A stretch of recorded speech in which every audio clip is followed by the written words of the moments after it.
What do you think about this Ben Simmons situation, bro? Like, is he handling it correctly? I think it's hard for people to understand, and I say this when I talk about KD too.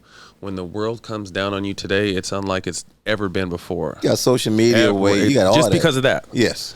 There's a 24-hour news cycle, and everyone has a voice now, and it's never been that way before. So when people say KD shouldn't respond, I'm like, no, I say fuck that, because you don't know what it's like to have millions of people attacking you that don't really even know you. So I say all that to say, I think the Ben Simmons shit, when it first happened, I was the one saying, like, because, you know, Joel Embiid didn't directly say something disrespectful, but kind of hinted at it, and then Doc Rivers says some shit like, I don't know if he's the point guard on a championship team. I know what locker rooms are like. So everyone else in the media is like, oh, and they'll be able to get over it. They'll be able to get over this, there, that. And I'm thinking, like, for a young player, and he's still young, to me, his biggest weakness is his mental toughness.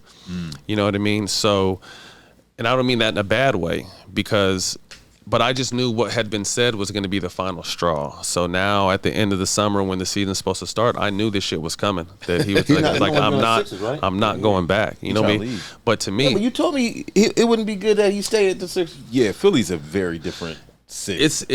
That might be a combination that just doesn't work. You know, and I think that's what. But I love Ben Simmons. He's a good player. I think he's a really good player. I think he's a top, probably 25, 30 player in the league.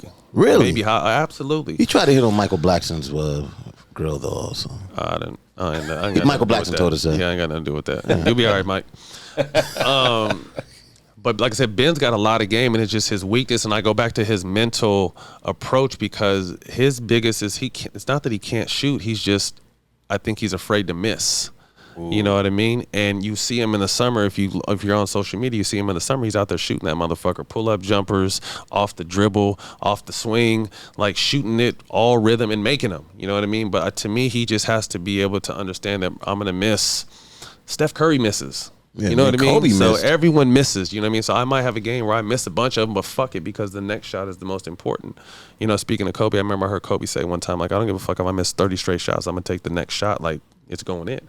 Kobe knew he was going to take that shot. So that's why I say, like, my whole thing is, like, he has to have a mental toughness about not giving a fuck. Like, his I don't give a fuck meter has to raise, because he's so talented at everything outside of shooting that it's becoming a mental block on the rest of his game. Like, he's a first-team all-defensive guard at 6'10" that can guard anybody on the floor. He runs the fast break like LeBron James. You know what I mean? He can pass the ball, he can rebound, he can do everything, but he can shoot, but he's just afraid to shoot. So my whole thing with Ben Simmons is I think he needs a fresh start, but I still think he's a really good player, and I just wish he had people in his corner that would really just kind of positive, like, fuck everybody. You're the best player in the world.